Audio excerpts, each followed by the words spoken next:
Good evening, everyone. Gordon Causey, aka Gordy Canuck, coming to you live once again from small town of Brighton, Ontario, an hour east of Oshawa, outside of the big smoke, rural small town Ontario.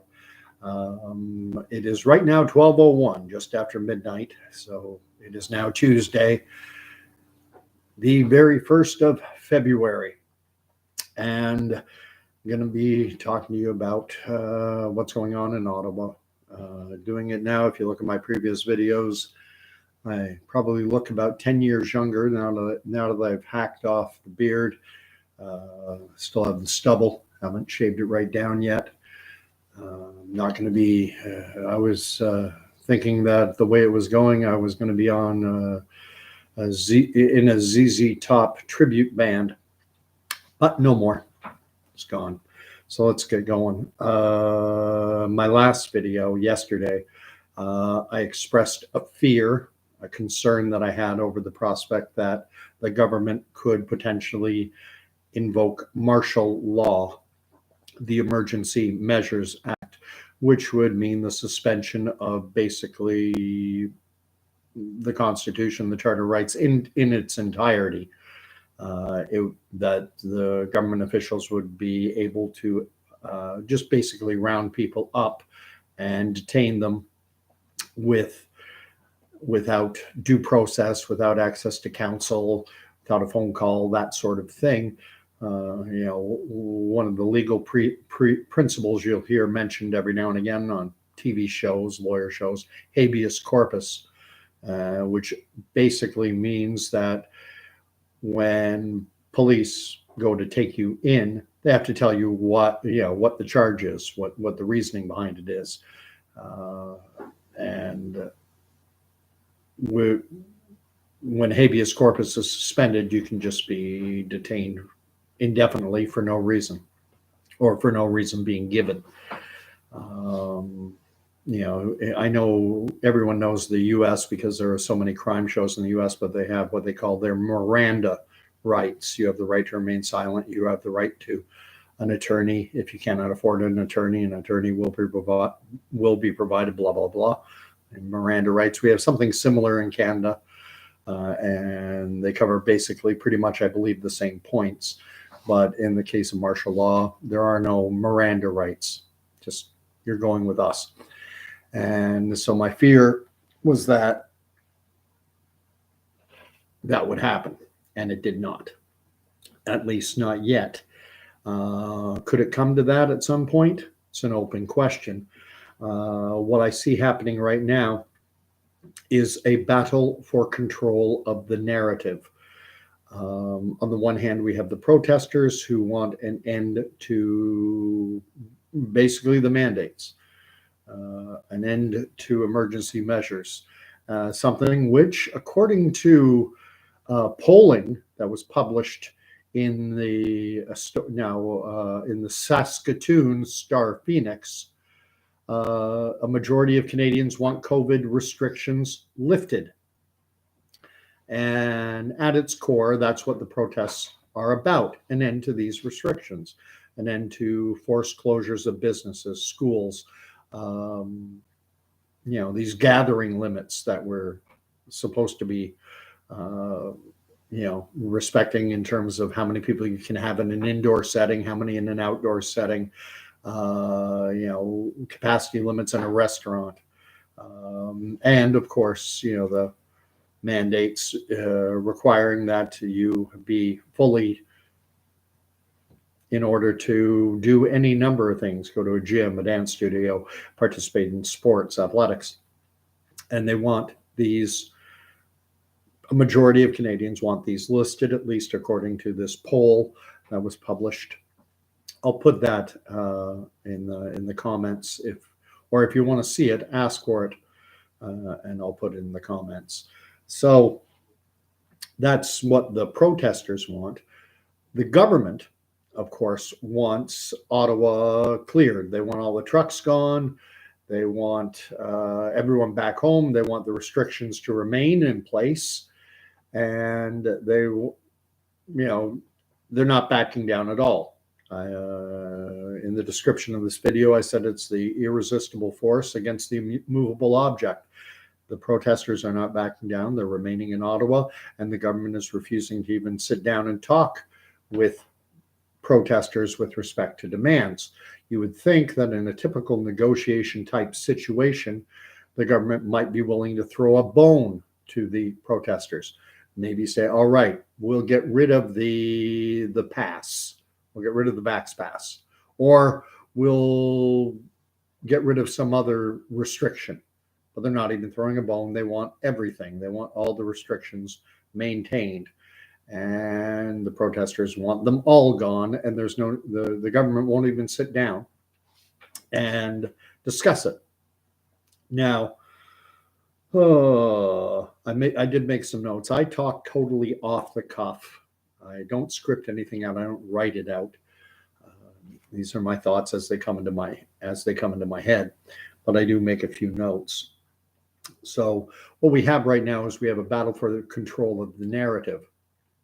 And so the narrative of the protesters, I think I explained that fairly well enough in one end of the mandates.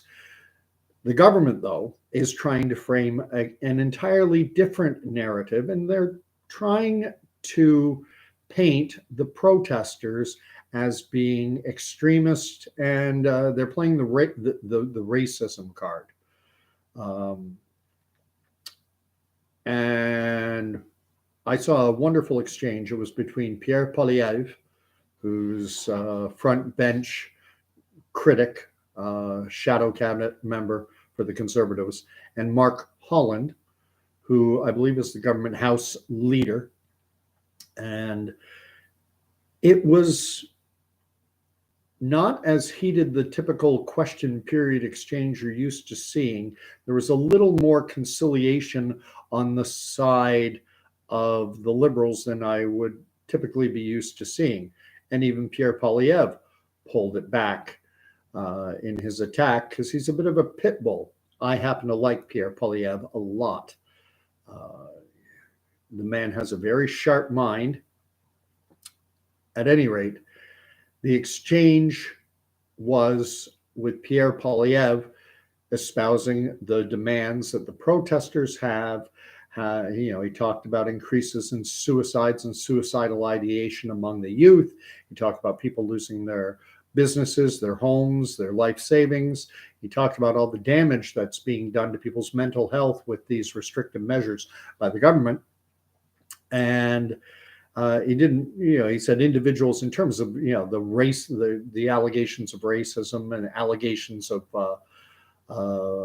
desecrating monuments and such.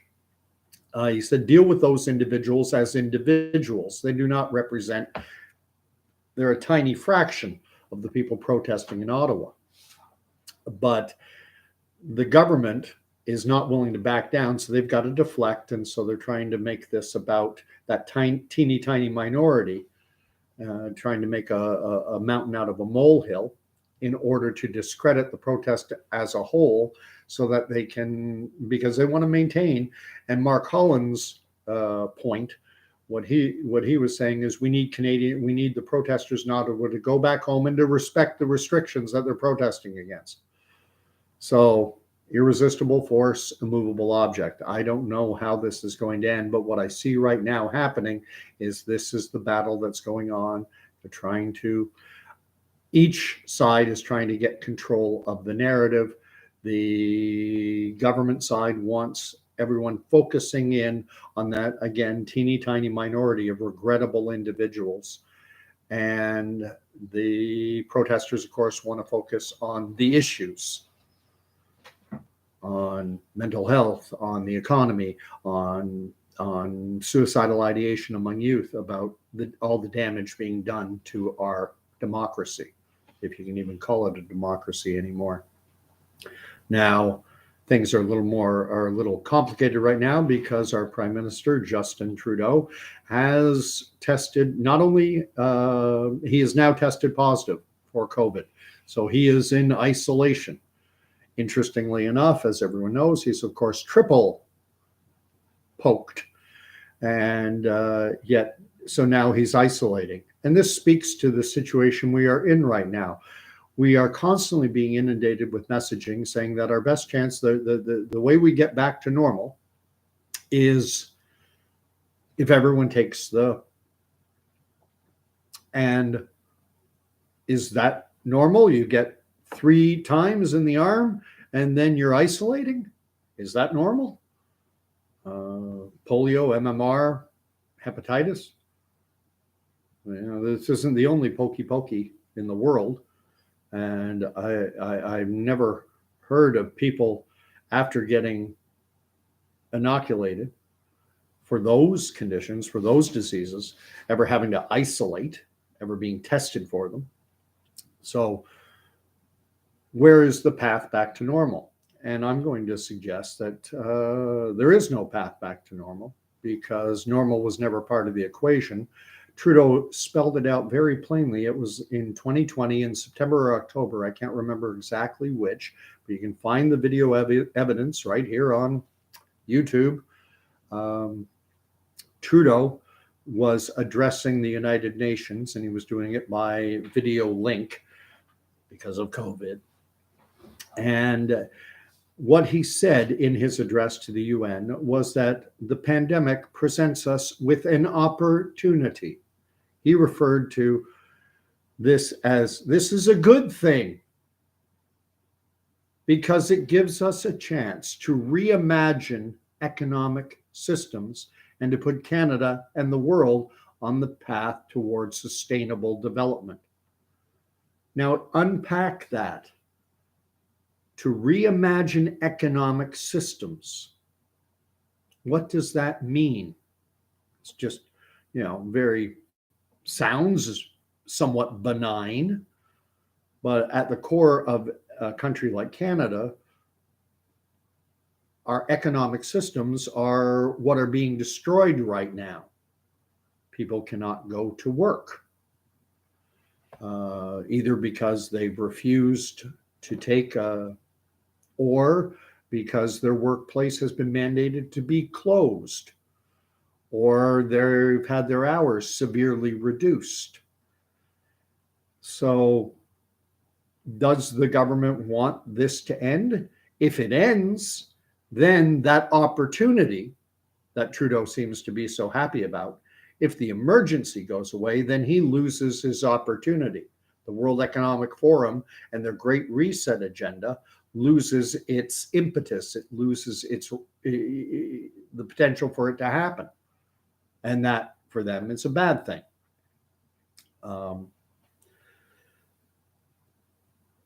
So back to normal has never been in the cards.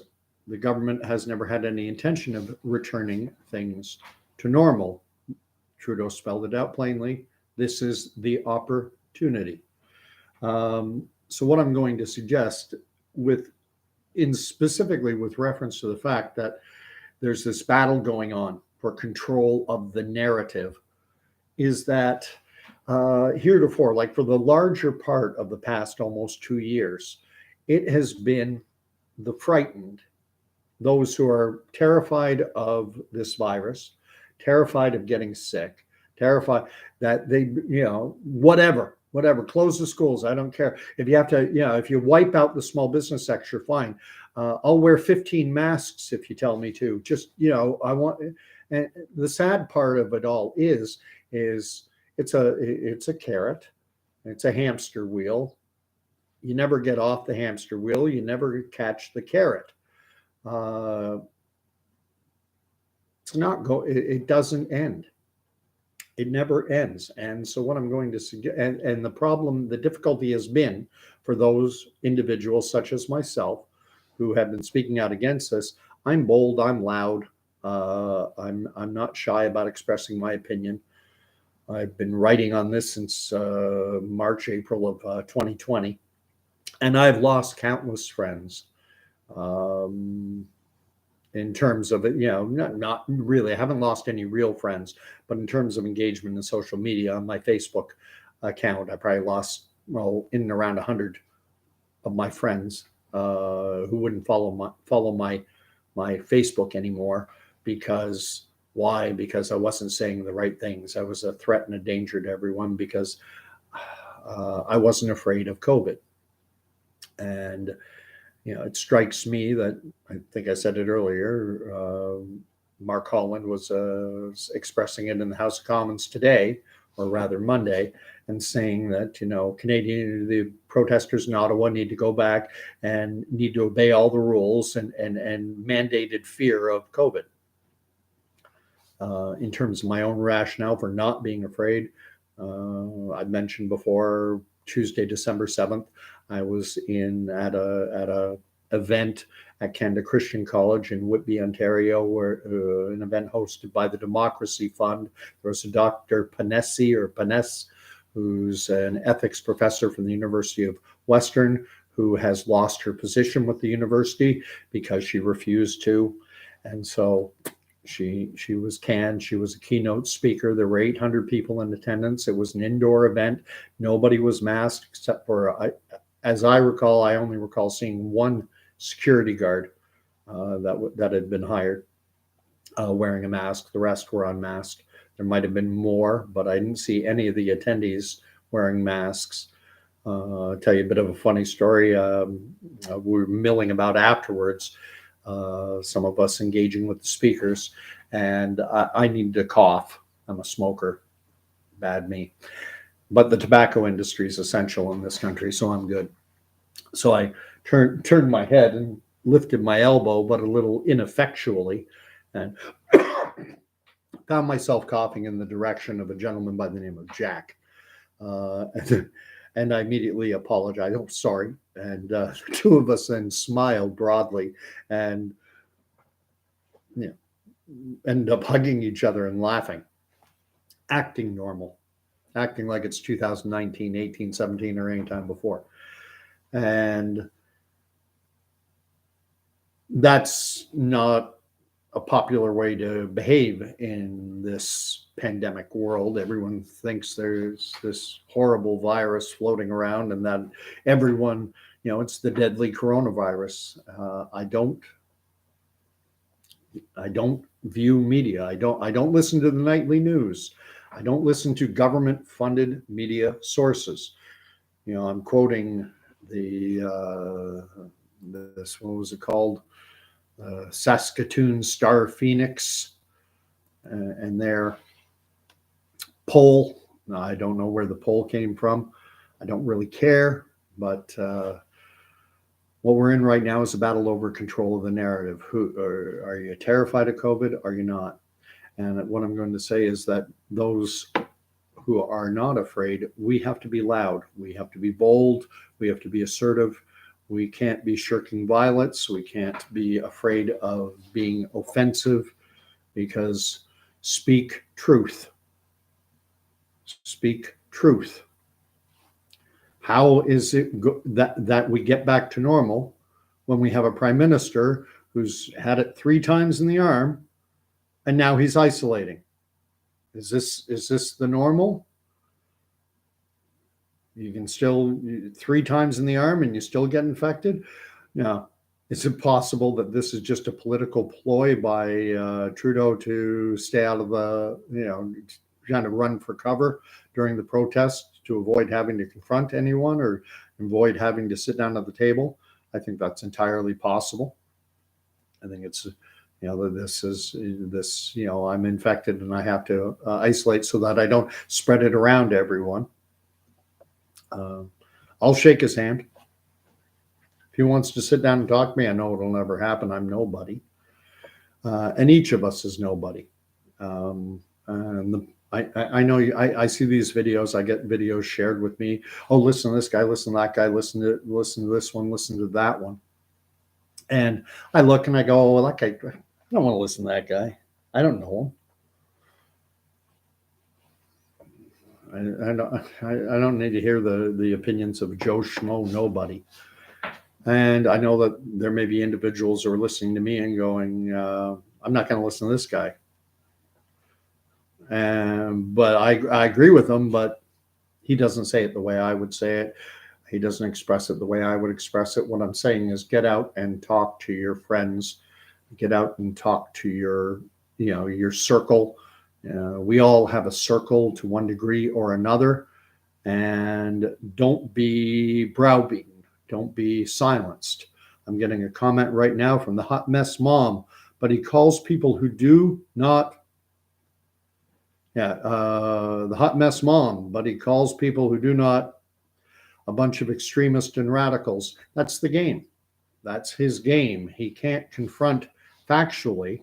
And so the deflection is to call someone a racist. And I mentioned this the other day. There was a video, sadly, it has to be on Rebel News, but our government funded media isn't going to shine a spotlight on. And there was a young lad wearing a mask, and he had a sign looked like Bristol board, and it said "F your white supremacist agenda." And standing next to him was a gentleman who, based on his turban, I'm going to assume that he was of the Sikh faith. And this gentleman said, "This is not true. This is not. I remember he said, "I'm not a white. This isn't about race. Doesn't matter whether you're black, brown, white, or blue." I recall he threw that color in. It doesn't matter. We're standing for freedom.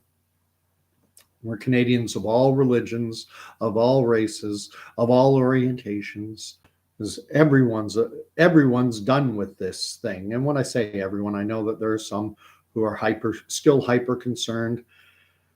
And I'm empathetic, but the cure can't be worse than the disease.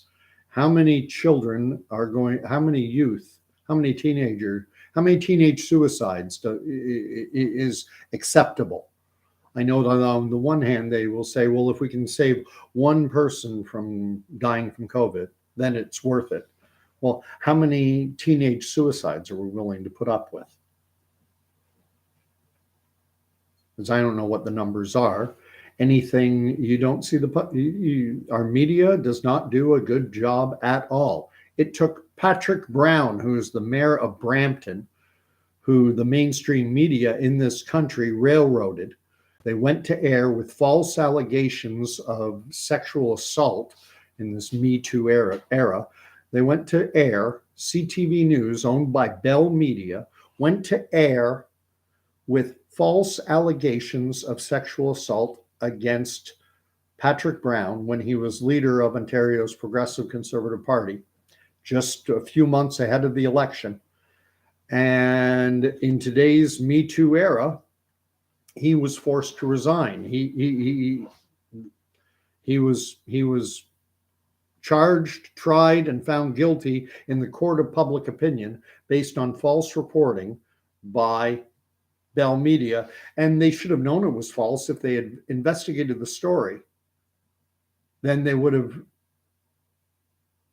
could not have gone to air with it. What the allegation was, one individual said that Patrick Brown, when he was a city councillor in Barrie, that he had propositioned a high school student, taken her back to his house, gone up to the second floor bedroom, closed the door, and then I won't tell the rest. It's gratuitous. And Patrick Brown was floored by this allegation, and his own party abandoned him, left him twisting in the wind. And once he got more of the details, because CTV called him up an hour or 2 hours before this was to go to air, asking him for a comment.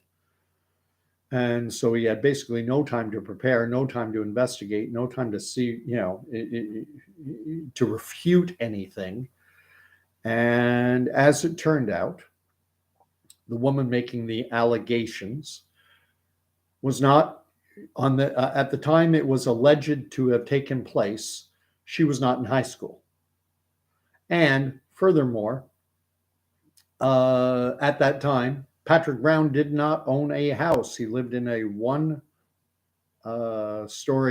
flat, open concept with no bedroom. There was no second floor. There was no bedroom. It was fabricated, a made-up story. And it succeeded in changing the political landscape of the province of Ontario. It's disgusting by a media outlet, our supposedly trusted media. There was another allegation. They had two.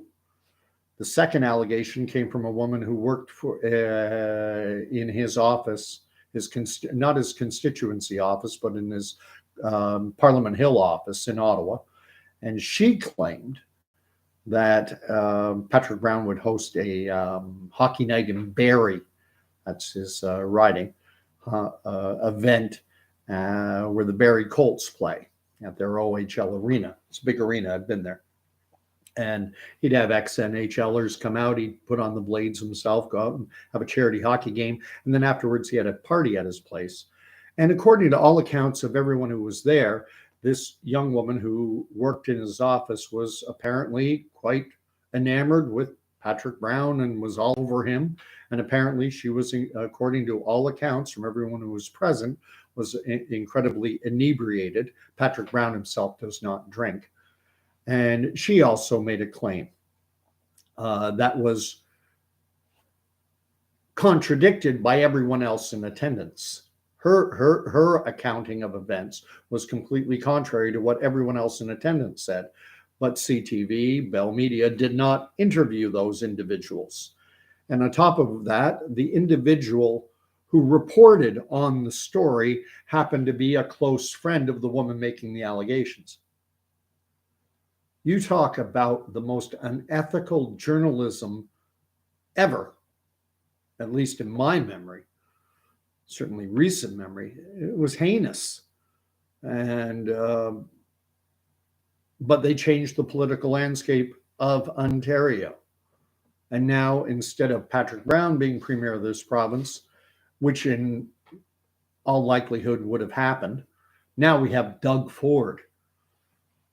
Anyway, it was Patrick Brown who brought to light the fact that a lot of people knew, a lot of people were well aware of the fact that the hospital numbers, when people go into hospital for any reason whatsoever, standard operating procedure, you have to be subjected to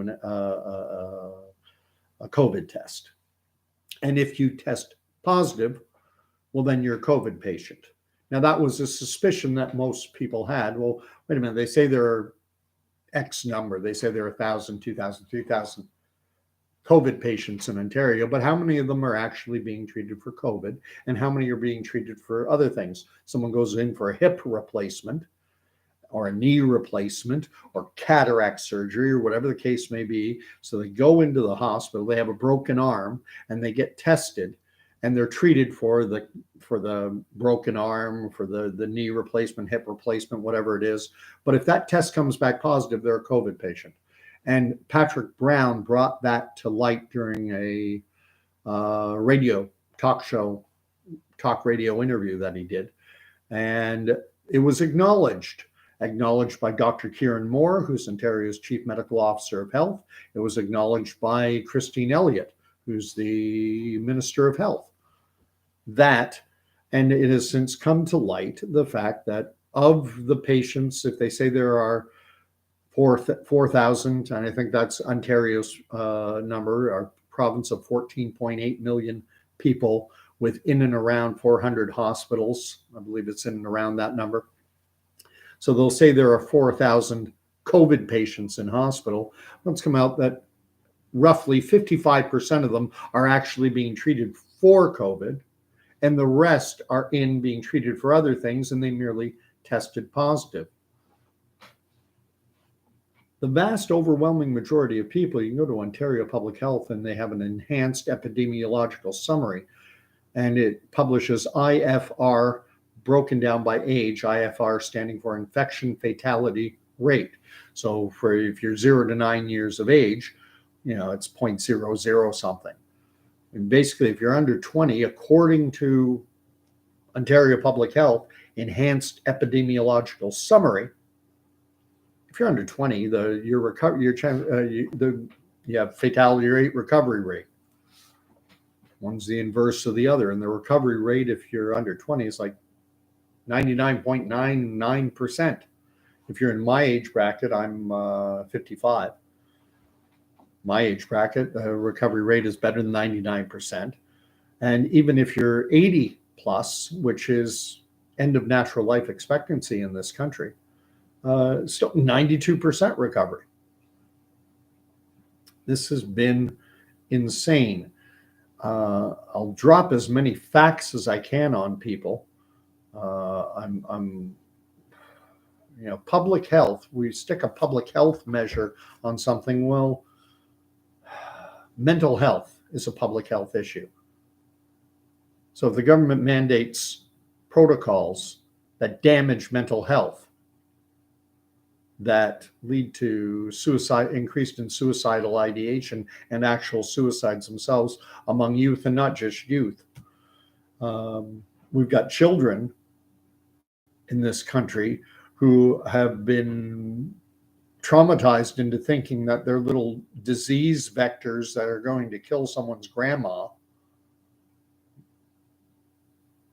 I can't imagine growing up in this world as a 6, 7, 8, 9, 10-year-old kid and being propagandized with this kind of messaging that no other generation had to put up with in their entire, what does that do to it? I can't imagine. I can't begin to fathom what that does to a child. Plus, children are in school all day. And here's another little fact drop for you. British Medical Journal published peer-reviewed science about a 2015 study done by an Australian team. They looked at healthcare workers and they were comparing cloth masks, medical masks, and N95 type masks to see if there was any increased risk, if there was any increased chance of disease from wearing these masks. And they refer to it as a randomized clustered trial because there were 3 groups: cloth, medical mask, and N95. And what they found, that in the cloth arm, that the chance of developing a respiratory virus or respiratory bacterial infection increased by 1,300%, 1,300%. Now, 1,300% over baseline. Baseline is in the general population, people do get respiratory infections. It happens. So you have the rate in the general population, and then you had the rate among these healthcare workers.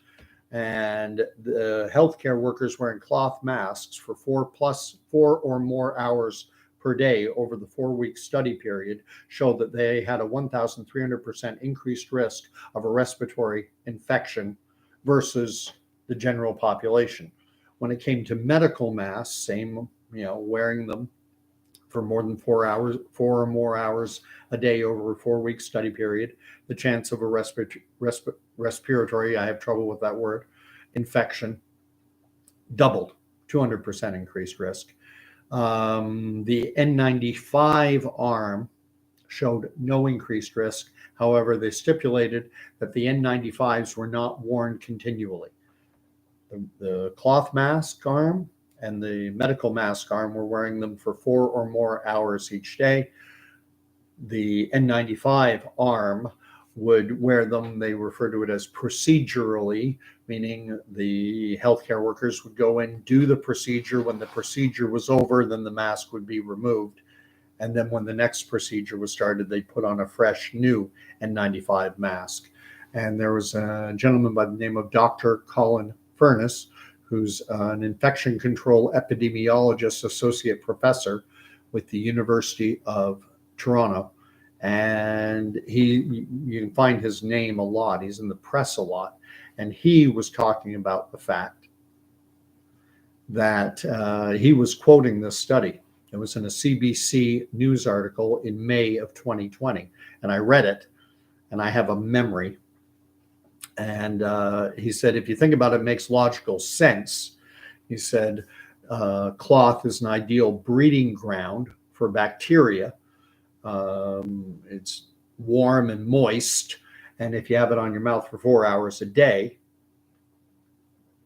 And then he also made the point that some bacteria can be drug or antibiotic resistant, and you wouldn't want to get a bacterial infection with a drug resistant bacteria could be, would likely strong potential for it to be even worse than COVID, which, remember, this is May of 2020 when it was the deadly coronavirus. Now, I look at an individual such as myself in my somewhat large circle.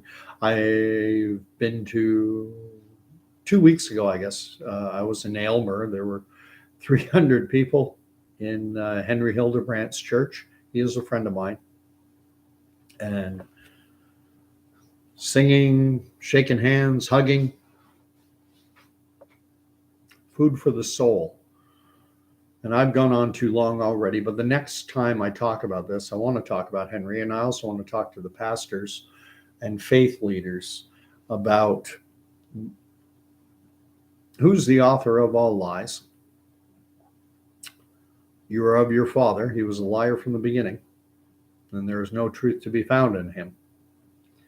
And because I know there are faith leaders who have their eyes open to what is going on right now, and they're having a difficult time navigating because we have a dishonest and lying media machine in this country. I gave you the example with Patrick Brown. We have a lying, dishonest media machine telling people what to think, and too many have been duped by our media, signs and wonders, and trying to pull them away from the liar is not an easy task. So we'll talk about that tomorrow or the next day or whenever I do this again. Comments, welcome. Find your voice. If you want to share this, more than welcome. I'm talking. I try to approach this like I'm talking to my friends, my circle. And I do know people on the fence. I do know people who are in between. You kind of have the hardcore people who are still living in fear. You have individuals such as myself who have no fear of COVID. And then you have a group in the middle that can't quite make up their mind. I'm going to go on a little bit longer and ask if you remember a movie called Monsters, Inc. And if you do, you'll remember that Sully and Mike and everyone in the monster world had been told that children were toxic. And that was truth. Touching a child could kill you. 2319. Whenever a monster had come into contact with a child or something a child owned. Remember, Georgie came, he had a sock on his back. They had to shave him down and everything. They were reinforcing, I know it's a comedy, a little Pixar film, but in the monster world, they were reinforcing the fear, and it was a lie. And Mike and Sully found that out when little Boo came into the monster world, and they couldn't get her back. And then Sully slowly started to realize, I don't think she's dangerous, Mike. If you haven't seen the movie, I know it was very popular, and I'm not going to suggest going back and watching it, but that's the position a lot of people are in right now. They're like Sully was in the movie Monster, Inc. They've been living in incredible fear, and they're starting to go, well, do I really need to be that afraid? Not a virologist, immunologist, or any other ologist. I just know from my own firsthand experience, and that's what I'm basing my attitude, response, fear level on. I have no fear. So God bless. Maybe talk to you tomorrow, maybe the next day. And We'll click on end stream.